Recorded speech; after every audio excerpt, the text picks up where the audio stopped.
Hello everyone, in today's video, I am going to show you how to receive crypto with an Ellipal Cold Wallet. Turn on your Ellipal device and unlock it with your PIN. On the Ellipal app or device, go to Wallets and choose the cryptocurrency you want to receive.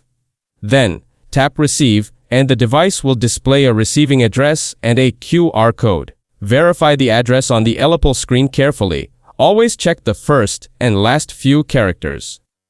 On the sending wallet or exchange, paste the exact address or scan the QR code from the Ellipal screen. Here, select the correct blockchain or network. Sending on the wrong network will lose funds.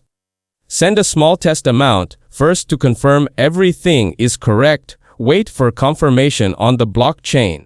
Once the test arrives, send the full amount and verify the final transaction ID and confirmed balance in the Ellipal app. That's it. Thanks for watching. Don't forget to like and subscribe for more videos.